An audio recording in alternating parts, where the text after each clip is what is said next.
Hello guys, bienvenue à Burki Mousso, bienvenue à votre émission préférée, l'émission qui prône le leadership féminin. Aujourd'hui, c'est avec joie et peine que je vous retrouve pour le dernier numéro de la première saison de Burki Mousso. Durant 9 mois, des invités de marque sont passés sur le plateau de Burki Mousso. Durant 9 mois, nous avons partagé ensemble des instants uniques, des parcours motivants et inspirants. Coiffeuses, pâtissières, promoteurs culturels, etc. sont passés sur le plateau de Burki Mousso afin de partager avec vous leur expérience dans les domaines respectifs. Et pour clore en beauté, aujourd'hui nous sommes allés à la rencontre d'une brave jeune dame. Un leader, c'est aussi une personne qui apprend et qui partage ses connaissances. Celle que nous recevons aujourd'hui est une brave jeune dame. Informaticienne de formation, elle a acquis de nombreuses expériences dans le domaine. Par ailleurs, promotrice de Bobo Créa, une entreprise de personnalisation et de design d'accessoires en pagne. Comme je le disais, notre invitée du jour est un leader. Elle partage également ses connaissances en ce sens qu'elle offre des formations. Vous l'aurez bien deviné, il s'agit bel et bien de Liliane Claire Zoma. Recevons-la tout de suite sur le plateau de Burki Mousso. Bienvenue à vous, mademoiselle Zoma, sur le plateau de Burki Mousso. Merci beaucoup. C'est un plaisir pour nous de vous recevoir. Plaisir partagé. Alors, je vous ai présenté de manière brève. Qu'est-ce que nos internautes doivent savoir de plus sur vous? Alors, je suis Zoma Tegawende Liliane Claire et je suis informaticienne de formation, promotrice de la marque Bobo Créa. D'accord. Alors, l'informatique même est votre domaine de formation. Aujourd'hui, vous êtes promotrice de Bobo Créa. Comment est-ce que cela arrive? Alors, disons que j'ai commencé à entreprendre, c'est pas maintenant, parce que je viens d'une famille où ma maman, elle a fait beaucoup dans l'entrepreneuriat, donc elle nous a initiés. Donc, on est né trouver une mère entreprenante, donc je pense que ça a été aussi une des motivations qui, tout le temps, elle disait en fait qu'il faut quand même entreprendre, même si on doit embrasser la fonction publique. Voilà, tant que ce qu'on fait ne dérange pas, c'est que voilà, on aurait à faire dans la fonction publique, etc. Donc il n'y a pas de souci. Donc à la base, je dirais que c'est ma mère qui a été aussi pour beaucoup de choses dans ça. Et je suis venue à Bobo-Dioulasso principalement pour les études. Donc c'est ici que j'ai pu suivre une formation en accessoires de mode en paille quand j'étais en deuxième année université. Donc à la suite de la formation, je le faisais de temps en temps juste pour offrir un cadeau aux amis, etc. C'était pas pour vendre. Voilà, donc comme c'était apprécié et les gens en voulaient, voilà comment ça s'est passé. Et au fil du temps, on a pu associer d'autres services. D'accord. Est-ce que vous continuez toujours votre carrière d'informaticienne? J'ai eu une licence, je m'étais inscrite en master. Bon, enfin, je me suis inscrite en master 10 ans. Mais c'était à Ouaga, les cours tardaient à reprendre. Donc l'entrepreneuriat a pris le dessus. Mais n'empêche, je continue de faire des formations. Et en vue d'avoir au moins un autre niveau encore plus élevé, parce que tout compte fait, ça va de pair. Voilà. Alors, vous êtes la promotrice de Bobo Créa. Quelle est l'histoire de cette entreprise? Parlez-nous de Bobo Créa. Qu'est-ce que Bobo Créa offre à sa clientèle? Quelle est la cible même de Bobo Créa? D'accord. Déjà, Bobo Créa, comme j'ai essayé d'expliquer, c'est une entreprise qui est née suite à une formation en confection d'accessoires en paille. Voilà, c'est là qu'est né le déclic. Et par la suite, il y a des services qu'on a intégrés. Donc, pour répondre à la question, je dirais que Bobo Créa est dans les accessoires de mode en paille, dans la confection des tenues vestimentaires. Elle offre également des formations modulaires qualifiantes. Et il y a également le volet événementiel qu'on a initié, qui signifie tout simplement la célébration des proches à travers les paniers cadeaux, tout événement, la trompette, les gâteaux et les gâteaux d'anniversaire, etc.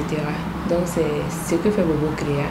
Et pour répondre à la question des cibles, Bobo Créa travaille avec les entreprises, voilà, pour les différents services qu'on propose déjà.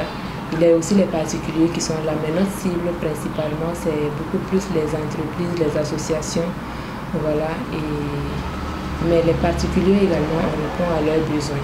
D'accord. Voilà. Alors vous avez tantôt dit votre entreprise évolue dans le domaine de l'événementiel, de la personnalisation des accessoires en paille. Quelles sont les difficultés que vous rencontrez dans ce domaine-là? Les difficultés au niveau des accessoires déjà, c'est souvent l'inaccessibilité de matériel au Burkina Faso. Donc on est souvent obligé de commander le matériel hors du pays. Donc convenez avec moi qu'il y a le coût qui est là. C'est ça. Il y a aussi, souvent on n'a pas forcément un accompagnement, on dirait entre parenthèses, dans le domaine, puisque les gens s'attendent à ce que tu fasses tes preuves d'abord. Donc il y a ça également qui peut un peu nous ralentir. Et le volet événementiel, même l'accessoire, disons que nous sommes venus trouver des gens. Donc il y a nos événementiels qui sont là. Et voilà, c'est un peu ça. Mais ce n'est pas une difficulté en tant que telle parce que voilà, on s'appuie également sur ce qu'ils ont fait pour pouvoir voir quelle innovation on peut apporter dans le domaine. Alors dans 5 ans, quel rêve avez-vous pour Bobo Kriya dans 5 ans? Disons actuellement, ce sur quoi je suis en train de travailler, c'est de pouvoir avoir de la représentation un peu partout dans la sous-région. Voilà, faire en sorte que Bobo Kriya ne soit pas uniquement Bobo à Bobo Dioulasso. Voilà, donc déjà on a une représentante à Ouagadougou. On a aussi une représentante sur certains volets à Dano. Je parle de certains volets parce que voilà, quand on va pour une collaboration, la personne a déjà ses articles. Ce qui lui manque souvent, c'est sur ça on cause en fait. Donc dans 5 ans, je me vois dans ce sens-là. Et également le volet formation. Donc toujours dans les 5 ans, là, je me vois en train d'avoir au moins un centre de formation pouvant accueillir assez de personnes pour les former. Et voilà, c'est tout ça. Nous vous souhaitons beaucoup de courage. Merci. Pour la suite. Alors, aujourd'hui, nous parlons d'autonomisation de la jeunesse, particulièrement de la jeune fille. Vous, en tant que jeune entrepreneur femme, qu'est-ce que vous pouvez dire à l'endroit de ces jeunes filles-là qui veulent entreprendre? Et également, quelle est la part de l'État? Qu'est-ce que l'État peut faire pour accompagner cette initiative? Déjà, de plus en plus, on remarque que les femmes s'affirment, les femmes entreprennent, les femmes se battent. Bon, déjà, c'est à encourager.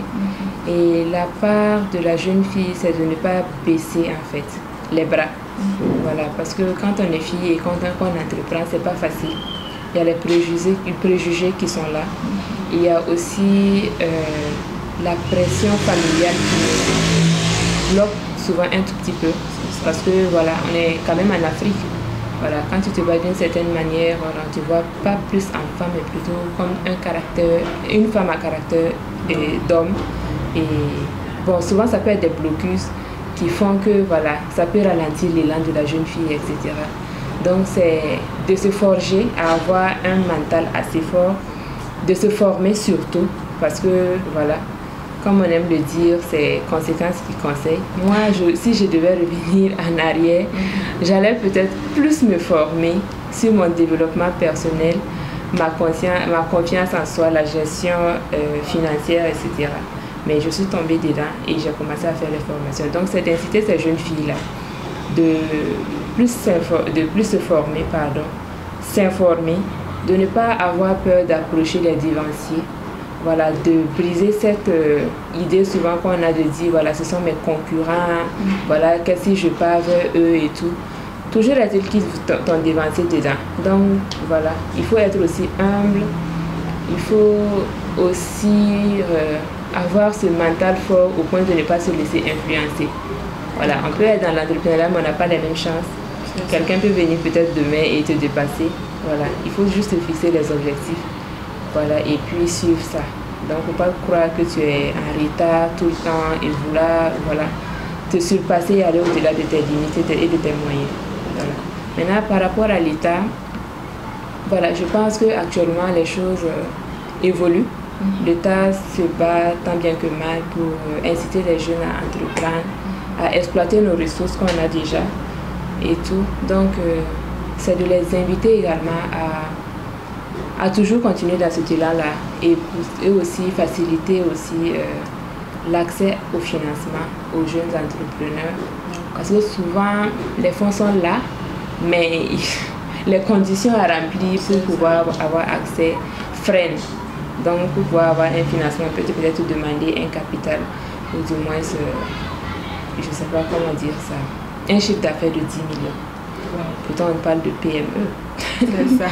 Donc il y a tout ça qui est là. Et puis, si on peut avoir beaucoup plus d'opportunités, même si ce n'est pas financière, mais des accompagnements, voilà, pour les formations, les foires internationales et j'en passe. Tout ça, ça peut nous profiter. D'accord. Alors notre entretien avec vous est très intéressant, mais nous allons aller dans notre rubrique À vous la parole et nous revenons dans un instant.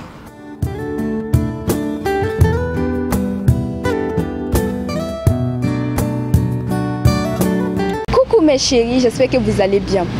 Comme l'a si bien dit Roselyne Layo, tout a un début et une fin. Arrache-toi toujours pour que la fin soit heureuse. C'est sur ce que je vous souhaite la bienvenue à ce dernier numéro de votre rubrique À vous la parole.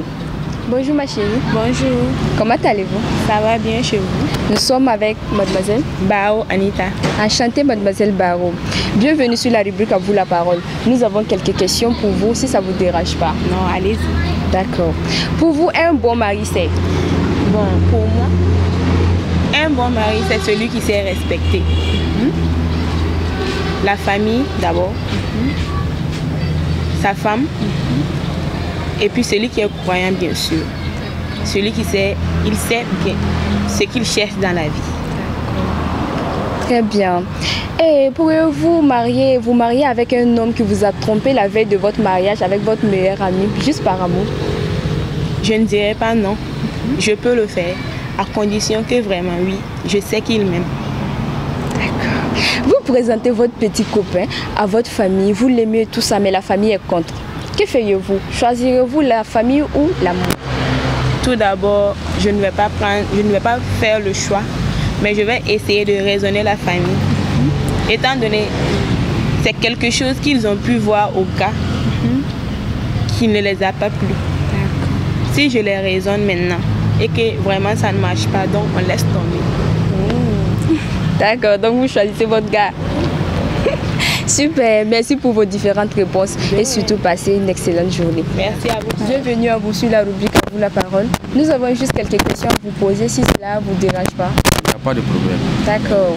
Alors, selon vous, une bonne femme se caractérise par quoi? Bon, selon moi, une bonne femme, c'est la femme qui se contente des péchés qu'il y a. Selon moi. D'accord, d'accord. Accepteriez-vous de marier une femme qui ne sait pas cuisiner? Et oui, moi j'accepte ça parce qu'elle n'est pas venue pour ça. Voilà, donc moi j'accepte ça. Imaginez que vous présentez. Qu'allez-vous faire? Vous allez choisir la famille ou bien l'amour? Non, mais il faut une preuve concrète. Voilà. Peut-être la famille peut dire que la fille n'est pas jolie, donc on ne veut pas ça. Moi, je prends ma femme. Voilà. Mais si on dit que la fille là, leur ethnie c'est notre totem, là, moi, je la laisse. Mais qu'elle n'est comme ça, moi, je prends. Voilà. Puis c'est notre grand marabout même a dit ça. Voilà. Faut marier femme que tu aimes. Faut pas marier femme que ton papa décide. Voilà. Donc, moi, j'ai... D'accord. Merci à vous pour vos différentes réponses et surtout passez une excellente journée. Merci. Enchanté, monsieur Wedraogo. Bienvenue sur la rubrique À vous la parole. Nous avons juste quelques questions pour vous. Ok, je vous écoute. D'accord. Quelles sont les caractéristiques d'une bonne femme? Bon, selon moi, les caractéristiques d'une bonne femme, c'est une femme, tout d'abord, qui a la forme. Et une femme qui respecte son homme. Et une femme aussi qui se contente du peu que son homme a. Voilà, selon moi, ça dépend pas des pays, ça dépasse pas ça quoi. D'accord, voilà. Super. Alors, vous présentez votre copine à la famille, vous l'aimez et tout ça, et puis la famille est contre. Qu'allez-vous faire? Vous allez choisir la famille ou bien l'amour? C'est une question, hein. Moi, je drague ma petite, je ne vais pas montrer à la famille. Et puis, ma famille s'y oppose quoi. Non, même pas. Moi, je démission de la famille. Pardon, donne-moi ça. Je vais signer démission même de la famille. Famille. Non, même pas. D'accord. Bon, c'est pas grave, c'est pas grave. Alors, accepterez-vous de marier une femme qui ne sait pas cuisiner? Mademoiselle, toi, tes questions là, quoi. Hein? Aïe. Marier une femme qui ne sait pas cuisiner? Oui.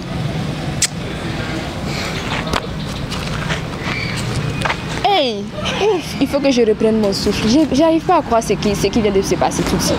Mais bon, bref, comme je le disais tout en haut, nous sommes à la fin de la première saison de votre rubrique À vous la parole de l'émission Bukimuso. On se donne rendez-vous très prochainement pour entamer la deuxième saison. En attendant, portez-vous bien et passez de très belles vacances. Bye bye.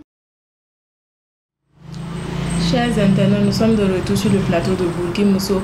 Si vous venez de nous prendre en marche, alors nous sommes en entretien avec mademoiselle Liliane Claire Zoma.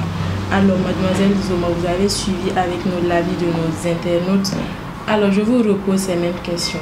Pour vous, qu'est-ce qu'un bon mari? Surtout pour une jeune dame entrepreneur.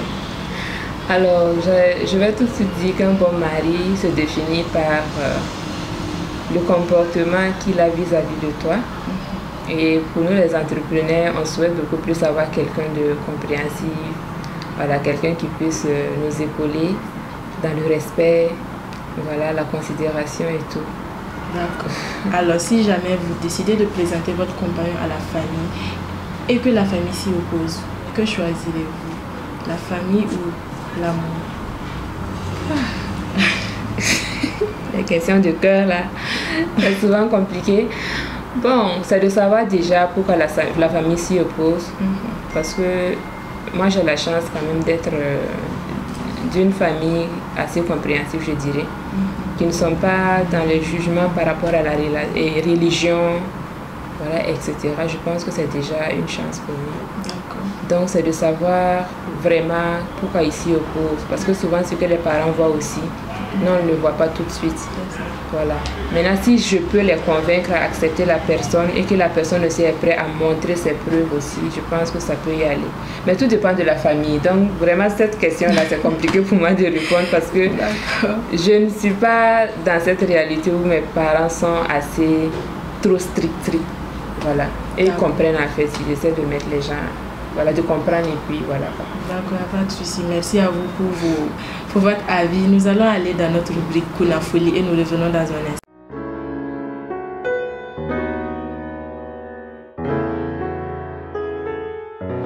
Amis et fidèles internautes, bienvenue à votre rubrique Kunafoli.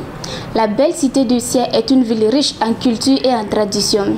À la Maison de la Culture, plusieurs activités culturelles se sont déroulées, parmi lesquelles nous avons pris part à la 4e édition du Festival de la mode qui a eu lieu du 20 au 21 juillet, le concert de l'artiste malien Malaké qui s'est passé le 26 juillet, la 6e édition du festival qui a eu lieu du 26 au 28 juillet sous le thème intégration culturelle, facteur de cohésion sociale et de développement pour un Burkina résilient. La 2e édition du festival Sia Dream qui s'est tenue du 27 au 28 juillet sur le terrain de l'école sud de Boloma-Côté, non loin de la Macébé. Découvrons les merveilles que la belle cité de Sia nous offre pendant le mois de septembre. Entre autres, nous pouvons noter le Festival Rando qui aura lieu le 17 septembre à la place Jean Jaurès, le festival Bobo Fun qui aura lieu du 14 au 15 septembre à Hello Garden, la 25e édition du festival des enfants dénommé Fitini Show qui a commencé le 21 juillet au stade au but de Bobo Dioulasso et qui continue jusqu'au 22 septembre, placé sous le thème Mon enfance, l'avenir du Burkina Faso. Et pour terminer, le grand festival Fun Party Act 2 arrive pour très bientôt. Bobo Dioulasso est la capitale économique et culturelle du Burkina Faso, une ville au cœur des activités artistiques et culturelles. Alors, restez abonnés pour plus d'activités fascinantes.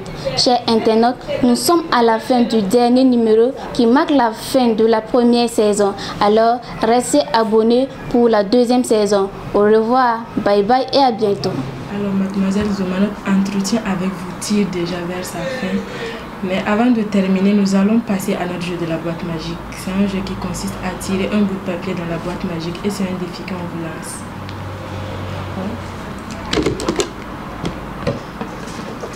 Vous pouvez tirer.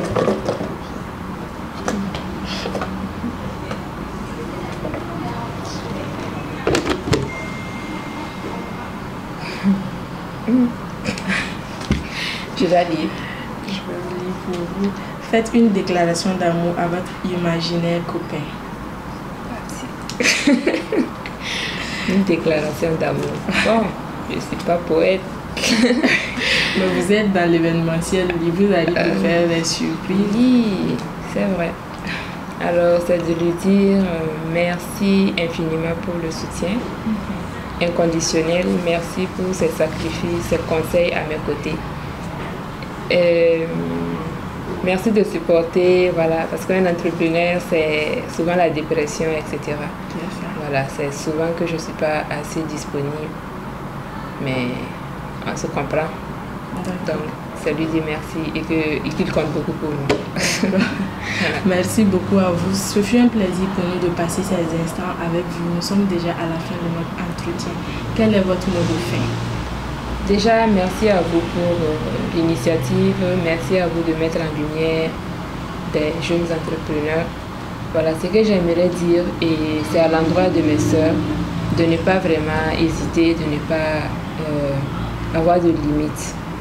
Parce que souvent on a des idées, mais tant qu'on ne commence pas, on ne peut pas savoir si ça va marcher ou pas. Voilà, et il faut savoir que toutes ces personnes qu'on a vues sur les réseaux et tout, ils sont partis au moins quand même de rien. Donc il y en a qui ne sont pas, leur richesse et autres ne leur sont pas tombées dessus. C'est le fruit d'un travail. Et donc aussi quand ils se lancent, d'être assez humble. Voilà, parce que les clients, c'est quand même quelqu'un qu'il faut flatter et tout. Donc il faut comprendre ça, savoir se fixer des objectifs, se projeter dans les années. Et par la grâce de Dieu, tout ira bien. Et voilà, c'est tout. Merci beaucoup à vous. Nous sommes à la fin de ce numéro qui marque la fin de la première saison de Burki Mosso. Toute l'équipe de Burki Mosso, à travers ma voix, remercions vous, chers internautes, qui nous avez suivis et encouragés depuis le début de cette belle aventure. Nous remercions également nos partenaires tels que le restaurant Moonshado, l'agence de communication Afrique Move Event, Anika Création, Fat Coiffure et Lobtech. Nous ne saurons refermer cette fenêtre de remerciements sans remercier vous qui diffusez nos différents liens sur vos différents réseaux sociaux. Merci beaucoup à vous et on se donne rendez-vous pour la saison 2 de Burki Mosso. Bye bye et à bientôt.